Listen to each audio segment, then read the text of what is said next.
모든 영역에서 탄소 중립을 강력히 추진해 나가겠습니다.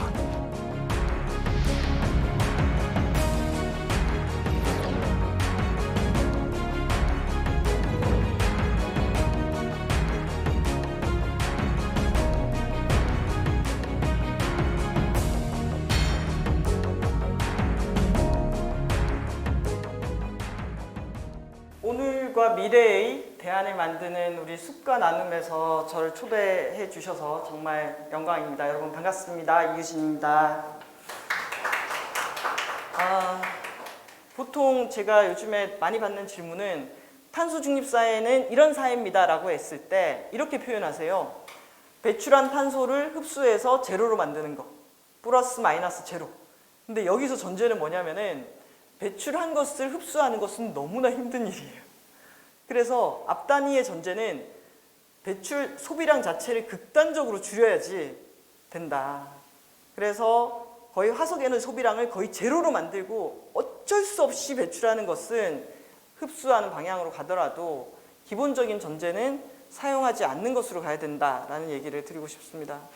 우리나라 온실가스 배출량 쭉 이 상승 국면에 있죠. 그랬을 때 배출량의 87%가 바로 에너지 분야에서 나옵니다. 그리고 이 에너지 배출 원 기준으로 보면은 우리나라 같은 경우에는 산업이 제일 많습니다. 산업에서 쓰는 에너지 사용량이 어마어마하죠. 그래서 절반이 산업에서 나오기 때문에 기업이 어떻게 바뀌는가 이건 너무나 중요한 요소라고 할 수가 있고요. 그리고 건물 부분이 25%, 수송이 14% 이렇게 배출원 기준을 보면은 알 수가 있습니다. 자, 그 속에서 이제 우리나라가 온실가스 감축 목표를 달성하지 못한 이유에 관한 분석 보고서들이 있는데요. 지금 요 경로가 뭐냐면은 5억 3,600만 톤으로 가는 경로입니다. 자, 이 경로로 갔을 때 2018, 19, 20은 6억 9천만 톤까지 떨어져야 되는데 2020년도에는 줄어들었을 거예요. 근데 이게 우리의 노력과 시스템 전환이 아니라 코로나 요인이 크겠죠. 자, 그러면 코로나 요인이 없다면 한국은 에너지 측면이라든지 제도 개선 측면에서 이 내려가는 경로에 있는가라고 질문했을 때 저는 아직 그렇지 않을 것 같다라는 생각이 큽니다. 자, 우리가 사실은 온실가스 감축 목표를 이명박 대통령, 박근혜 대통령, 문재인 대통령 매번 계획만 지금 수립하고 있잖아요. 근데 결론적으로 정부도 알아요. 못 줄인 거. 왜 그러냐라고 했을 때 총괄 조정 기능이 부족하고 체계적인 이행 점검 수단이 없었다. 자, 이거는 누구도 챙기지 않았고 이행 점검하기 위해서 예산과 인력을 투입하지 않았다라는 것을 의미하거든요. 이건 지자체도 마찬가지로 적용이 됩니다. 지자체장이나 지자체 내에서 지자체의 온실가스 감축을 책임지거나 전담하는 인력이나 사람이 거의 없습니다. 자, 그 속에서 이 CCPI 보고서를 보면은 한국은 낮은 재생에너지 비중, 에너지 다소비 산업 구조, 인구 대비 높은 배출량, 소극적 에너지 정책. 결국 한국이 기본적으로 온실가스 못 줄인 데에는 에너지 정책의 영향이 크다라는 거고요. 자, 그리고 OECD 국가별 발전량 비중, 재생 가능 에너지 비중으로 봤을 때 저는 이게 2019년, 18년 자료 이런 것들을 보면은 다른 나라들이 정말 빠르게 치고 올라간다라는 이런 느낌을 받습니다. 이번에 이 독일 같은 경우에는 지금 47% 전력 중 재생 가능 에너지 비중이 47%, 그리고 영국 같은 경우에도 지금 45%대를 치고 올라갔다. 그래서 아까 그 각각의 나라들이 독일이 2045년 탄소 중립하겠다. 그리고 영국 같은 경우에도 목표치가 75잖아요. 이거의 기반에는 이미 줄이기 시작한 데다가 이 에너지 전환의 가속도를 타지 않았나라는 생각이 듭니다. 그 속에서 한국은 여전히 OECD 최하위에 머물러 있죠. 자, 요거 그래프를 좀 또 같이 얘기해 봐야 될 것 같은데요. 탄소 중립에서 전력 믹스는 어떻게 될까? 한국은 아직 시나리오가 미정입니다. 이제 나와야 됩니다. 6월 달에 나오면은 6월 달에 한국은 도대체 2050년 탄소 중립에 있어서 어떤 에너지원으로 전기를 만들려고 하는지에 대한 믹스가 나올 겁니다. 그런데 다른 것들이 미정인 채로 그 환경부가 75% 탄소 중립이 아니라 75%를 줄인다고 했을 때 재생 가능 에너지 비중이 60%입니다. 제가 여기서 좀 말씀드리고 싶은 거는 탄소 중립 사회로 가는 과정에 있어서 재생 가능 에너지의 역할은 커질 수밖에 없다. 당연히. 그런데 이 재생 가능 에너지는 특성상 어떻게 되죠? 곳곳에 소규모로 지역 생산, 지역 소비 이 형태로 가야 되는 거죠. 그러면 지금까지 에너지 정책이나 이런 것들을 얘기할 때 우리는 주로 산업부가 결정하고 실행해 왔습니다. 근데 이제 곳곳에 재생 가능 에너지를 설치할 수밖에 없는 상황이라면은 이때 에너지 정책에서 중요한 역할을 하게 되는 사람들이 누가 있을까요? 바로 지자체와 시민들이 에너지 전환과 탄소 중립에서 중요한 역할을 할 수밖에 없는 이 주체로 등장한다라는 것을 의미하고요. 자, 이게 덴마크의 1980년대 중앙 집중화된 설비 시스템이라면은 이게 이제 분산형으로 간 겁니다. 그랬을 때 아까 덴마크의 재생 가능 에너지 비중을 보면은 정말 놀랍게도 발전량에서 80%를 차지하고 있습니다. 그게 이 그림이 가능한 상황이 된 거죠.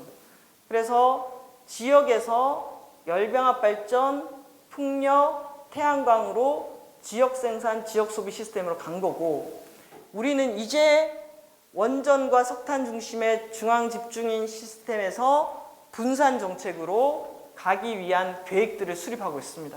그래서 지금 산업부가 짜고 있는 게 분산 에너지 로드맵입니다. 어떻게 하면 이 시스템에서 이렇게 갈 수 있는지. 그런데 이 시스템에서 이렇게 가려고 했더니 전국이 지금 난리가 났습니다. 그러니까 태양광이나 풍력 그리고 해상풍력 여기에 대한 갈등이 매우 증폭되고 있는 상황입니다. 그러면 자, 한국이 탄소 중립 사회로 가는 데 있어서 가장 첫 번째 관문이라고 했을 때 기후 문제를 에너지 문제랑 연결시켜야 되고 에너지 문제에 있어서 재생 가능 에너지의 역할이 중요한데 과연 우리는 저 분산화된 시스템, 지역에서 에너지를 생산하는 시스템, 그것도 그냥 에너지가 아니라 재생 가능 에너지를 기반한 생산 시스템을 갈 수 있느냐.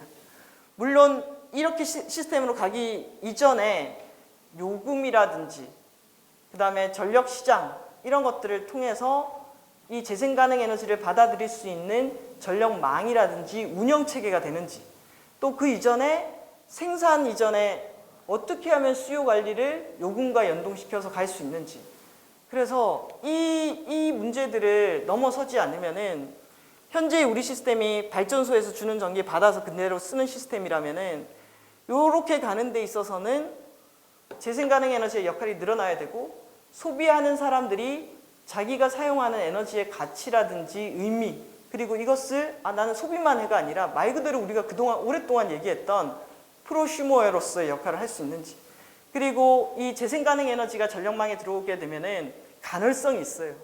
바람 불면은 들어왔다가 훅 떨어지기도 해요. 그럼 이 간헐성을 보완하기 위해서 지금은 보낼 테니까 너네 써! 이렇게 됐다면은 못 보내네? 지금 생산이 훅 떨어졌네? 그럼 우리가 여기서 수요 조정할게. 소비량을 훅 떨어뜨리는 쌍방향 시스템으로 작동이 가능한지 우리 지금 재생 가능 에너지 생산량 떨어졌으니까 소비량을 좀 줄여줘야겠어 라고 했을 때 소비량을 줄이는 걸 받아가지고 실행할 수 있는지 그래서 탄소 중립 사회로 가는 데 있어서 전력 시스템의 변화 그리고 전기를 사용하는 생산자와 소비자의 역할 변화 인식의 변화 이런 것들이 같이 가야지 가능한 거라고 할 수가 있습니다. 그래서 지자체로서 에너지 분야에 그나마 많은 노력들을 기울이기 위해서 정책들을 만들어 왔습니다. 원전 하나 줄이기 같은 경우에는 후쿠시마 사고 이후에 너무나 거대한 에너지 소비 도시 그러면서 발전 설비 하나 변변하게 없는 그럼 도대체 이 1000만에 가까운 사람들이 쓰는 전기는 오로지 다른 지역에서 가지고 온다. 그럼 서울에서 가장 먼저 뭘 해야 될까? 수요 관리, 효율, 그리고 지붕을 찾자. 태양광과 도시 안에서 미활용 에너지들이 어떤 것들이 있는지를 찾아다니는 그런 작업들을 했고요. 그러면서 만들었던 게 소규모 태양광 FIT 지원이라든지 태양광 시민 펀드, 베란다형 미니 태양광 보급이라든지 대형 건물에 대해서 에너지 효율을 지원하는 사업 이런 것들을 했고, 그 다음에 에코 마일리지 사업이라든지 이런 에너지 자립마을 이런 사업들을 진행을 쭉 했었습니다. 특히 저는 매우 인상 깊었던 분이 아파트 입주자 대표를 하면서 자기가 입주한 아파트의 에너지 효율 개선 사업, 예를 들면 주차장 등을 개선한다라든지 또는 지붕에 태양광을 올린다든지 또는 아파트에서 많이 쓰는 펌프 에너지 효율을 높인다든지 이런 식으로 해서 공용 전기요금을 줄였는데 그게 막 억 단위로 대단지 같은 경우에는 억 단위로 줄일 수 있어요. 그렇게 줄여서 경비를 절감한 것을 경비원들의 임금 인상 이런 걸로 쓰는 이런 사례들을 만들어냈고, 그런 사례가 한 가지 좋은 사례가 나오니까 이거 우리도 하자라고 하면서 성북구 안에서 이런 움직임들이 확산이 됐어요. 최근에 재미있는 것이 이분이 또 다른 아파트로 이사를 가셨는데 그 아파트 옥상 위에 지붕 위에 태양광까지 올려가지고 이번에는 공용 전기요금을 제로로 만들었다라고 올리셨더라고요. 그래서 이런 움직임을 우리가 정말 탄소 중립사회라고 하는 거는 온실가스 줄이고 비용을 절감하면서도 같이 사는 모델이 돼야 되는데, 이분이 가시는 곳마다 효율을 높이고 비용을 절감했는데 그 비용 절감한 것을 나누는 메시지를 전파를 하고 계시는 거예요. 오바마 대통령 때도 금융위기 이후에 딱 그 본인이 대통령으로 당선되고 난 다음에 온실가스 감축과 일자리를 연계하기 위한 정책으로 웨더라이제이션이라는 프로젝트를 진행하는데요. You know, home is a place where you feel safe. It's that place to shelter yourself from the challenges of the world, recharge your batteries, and be supported. The Weatherization Assistance Program is the nation's oldest and largest whole-house home performance program. We work with low-income families, and we're in every state, territory in the country.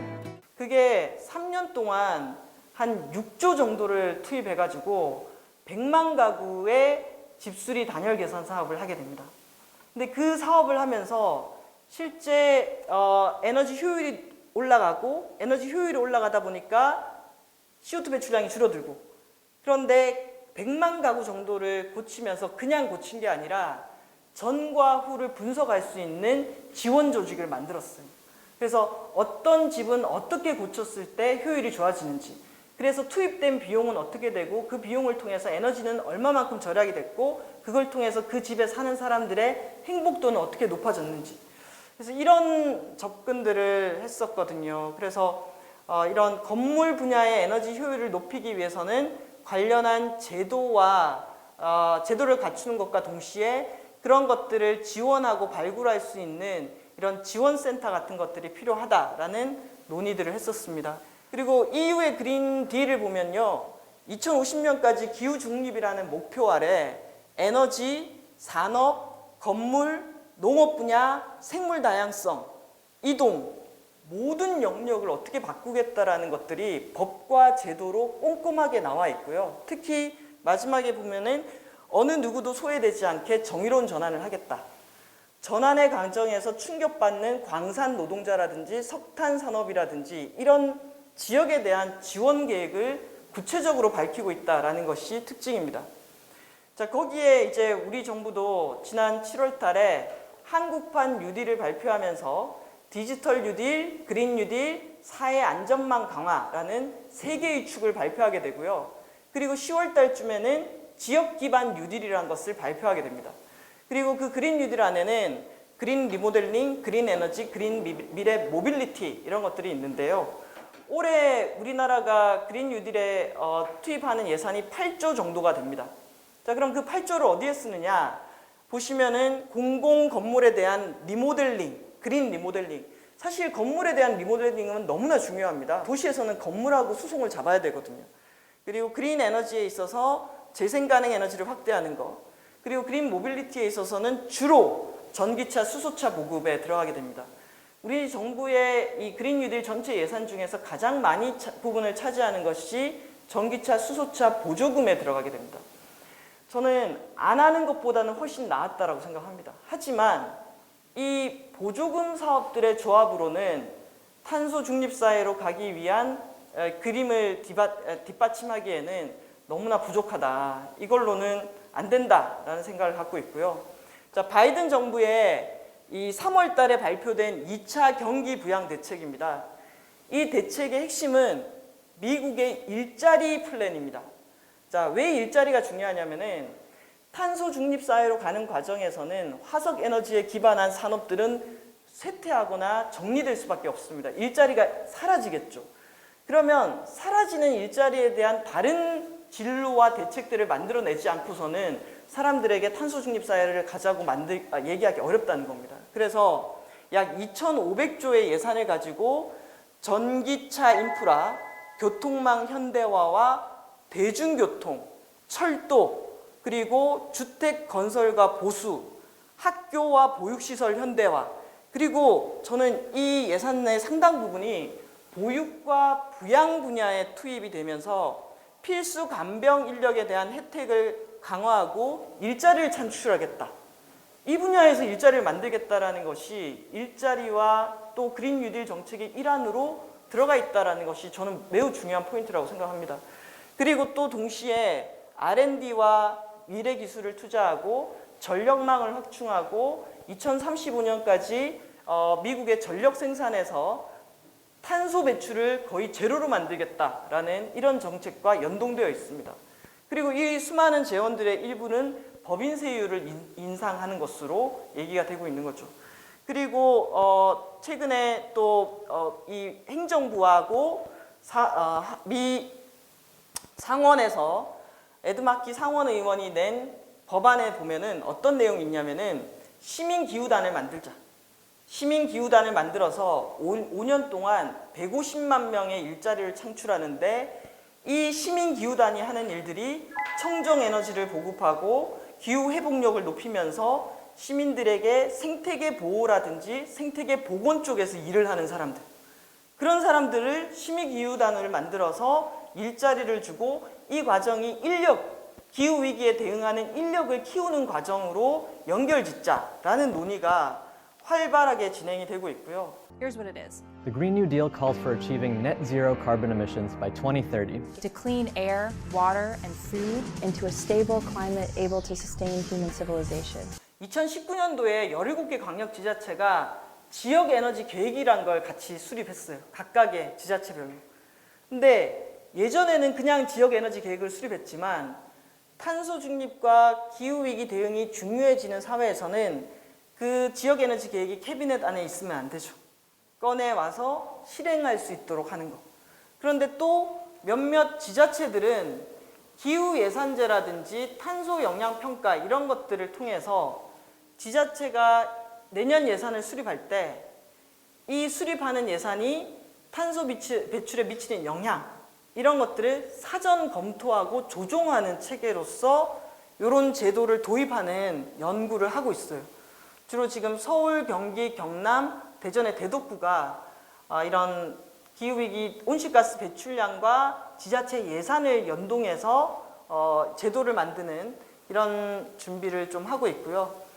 현재 지금 서울시 같은 경우가 탄소 중립, 충남도 같은 경우에는 우리나라 석탄 발전소의 절반이 충남에 있잖아요. 충남의 아주 중요한 메시지는 석탄 발전소 빠지게 되면은 우리 지역에서 에너지와 일자리 대책 어떻게 할 거냐. 그래서 정의로운 전환을 중심으로 정책을 설계하고 있고요. 광주시는 2050년이 아니라 2045년도 탄소 중립을 목표로 정책을 좀 만들고 있습니다. 이런 광역들의 움직임이 있는가 하면 당진시 같은 경우에는 우리나라에서 석탄발전소 10개가 있는 곳이 당진이다 보니까 여기도 석탄발전소가 빠지게 되면 그에 따라서 산업이라든지 경제적인 충격이 있을 거기 때문에 그에 대한 대책으로 재생가능에너지, 산업단지를 재생가능에너지로만 전력을 생산할 수 있는 그런 단지를 통해서 우리나라 기업들 중에서 또는 기업들 중에서 아리백을 꼭 해야 되는 그런 기업들을 유치한다라는 이런 목적을 가지고 또 그린 뉴딜 정책을 만들고 있습니다. 그래서 저희가 이번에 한 30개 정도의 기초지자체의 그린 뉴딜 정책들을 한번 쭉 리뷰를 해봤는데요. 느낌은 고민하는 지자체들은 상당히 여러 가지 제도라든지 이런 것들을 만들고 있고, 또 이거에 대한 인식이 없는 지자체들은 아예 계획 수립조차 안 되는 그런 편차가 매우 크다라는 것들을 알게 됐고요. 제가 이 자료를 한번 좀 보여드리는 거는 서울에 있는 도봉구인데요. 도봉구가 탄소 중립에 기반한 그린 뉴딜 정책을 만들었습니다. 그래서 건물, 수송, 에너지, 폐기물, 숲, 생활, 교육 이렇게 각각의 영역에서 어떻게 하겠다라는 내용을 담고 있는데, 그 내용의 아주 중요한 포인트가 이렇게 오른쪽 그림으로 표현하려고 했다라는 게 저는 의미가 있다고 봤어요. 왜냐하면 사람들에게 감이 안 오잖아요. 시민들에게, 국민들에게 탄소 중립 사회를 설명을 해야 되는데, 그랬을 때 폐기물은 이렇게 바뀌고요, 생활은 이렇게 바뀌고, 도봉구의 많은 시민들이 이런 지속 가능 교육이라든지 이런 것들을 받게 될 것입니다 라고 그림으로 설명하는 거. 저는 사실 여러 가지 정책이나 내용들을 우리가 만들 수 있지만, 이런 정책을 하는, 함께 가야 되는 시민들이 있다면은 시민들이 탄소 중립이 뭐야? 태양의 도시가 뭐야? 그걸 하게 되면은 우리의 삶은 어떻게 바뀌는데, 저는 이런 것들을 설명할 수 있어야 된다라는 생각이 들고요. 그랬을 때 지금 최근에 저는 좀 달라진 여러 가지 영역이, 사회적 기업에서 에너지 분야의 청년들을 포함해서 태양광 분야에서 사람을 키우려고 하는 노력들, 그리고 서울의 시민회의에서 시민위원들을 모집하는데 그 주제가 기후위기 대응이라는 거, 그리고 마을 만들기, 도시재생, 각각의 영역에서 이 기후위기와 연결해서 우리의 활동들을 어떻게 할 것인가에 대한 관심이 높아지고 있다고 봅니다. 그린 뉴딜의 지역화 전략을 하기 위해서 시민들에게 어떻게 각각의 영역을 설명하고 다가가는 정책을 만들 것인가에 대한 토론이나 연구가 상당히 좀 활발하게 벌어지고 있다라는 것들도 달라지고 있는 모습이다라는 생각이 들고요. 그래서 결국은 저는 앞으로 이런 그림으로 우리가 그린 뉴딜이란 게 멀리 전반적으로 국가의 정책, 그리고 강력 시도의 정책, 그리고 그 시도의 정책만으로 가는 게 아니라 도시에 살고 있는 사람들이 필요로 하는 에너지 부분, 교통 부분, 건강, 돌봄 여러 가지 영역으로 어떻게 연결고리를 가질 수 있는가. 그런데 이게 앞서서 얘기 드렸던 것처럼 일자리라든지 경제, 먹고 사는 문제, 공간에 대한 계획 이런 것들로 융합되는 그런 정책들이 필요하겠다라는 생각이 듭니다. 마무리를 하자면은 저는 지금 오늘 강의처럼 많은 분들이 얘기를 나누고 토론을 해야 된다고 생각해요. 탄소 중립 사회는 어떤 사회인가? 그러면서도 지속 가능하려면 그 얘기는 같은 우산, 탄소 중립이라는 큰 우산 아래 제대로 된 그린 뉴딜 정책과 기업들도 함께 해야 되는데, 그 기업들의 ESG가 바로 작동될 수 있도록 모니터링하고 견인하는 역할, 이런 것들이 같이 진행돼야 된다라는 생각을 드리고 싶고요. 저는 이것이 너무나 중요하다라는 얘기를 드리면서 저의 강의를 마치도록 하겠습니다. 네, 감사합니다.